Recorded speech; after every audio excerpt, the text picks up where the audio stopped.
একই সঙ্গে চলছে বিপিএল আর বিগ ব্যাশ। দুই লিগেই খেলছে বেশ কিছু পাকিস্তানি ক্রিকেটার। গেল রবিবার শ্রীলঙ্কা সিরিজের জন্য দল ঘোষণা করেছে পিসিবি।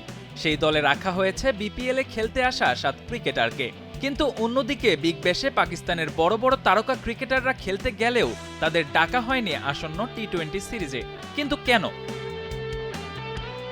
টি-20 বিশ্বকাপের প্রস্তুতি হিসেবে শ্রীলঙ্কা সিরিজটা পাকিস্তানের জন্য বেশ গুরুত্বপূর্ণ।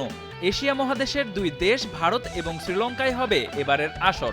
শ্রীলঙ্কা এবং ভারতের পিচ বেশিরভাগ সময়ই ধীরগতির ও স্পিন বান্ধব হয়, ঠিক বাংলাদেশের মতোই। পার্শ্ববর্তী দেশ হওয়ায় কন্ডিশনটাও অনেকটাই একই রকম।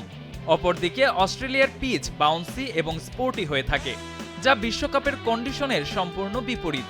সেক্ষেত্রে পাকিস্তানি প্লেয়াররা বিপিএলে খেললে আগে থেকেই মানিয়ে নিতে পারত পিচ এবং কন্ডিশনের সঙ্গে। কিন্তু উল্টো চিত্রই দেখা যাচ্ছে পিসিবির ক্ষেত্রে। কন্ডিশনের চিন্তা না করে বিপিএল থেকেই প্লেয়ারদের সরিয়ে নিচ্ছে তারা। আর বিগ ব্যাশে খেলতে যাওয়া বাবর আজম, হারিস রৌফ, শাহিন শাহ আফ্রিদির মতো বড় বড় তারকাদের রেখে দিয়েছে অস্ট্রেলিয়াতেই। তবে কি বিপিএলকে গোনায় ধরছে না পিসিবি? বিশ্বকাপ প্রস্তুতির জন্য হয়তো বিগ ব্যাশে খেলাকে বেশি কার্যকরী মনে করছে পিসিবি। এক্ষেত্রে তারা কন্ডিশন নয়, কোয়ালিটি অফ ক্রিকেটকে প্রাধান্য দিচ্ছে।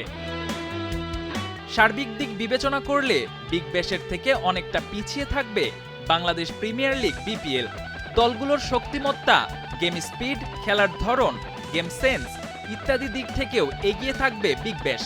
আর সে কারণেই হয়তো বিগ ব্যাশ নয়, বিপিএল থেকেই প্লেয়ার টানছে Pakistan cricket board. Ashraful Islam, star news.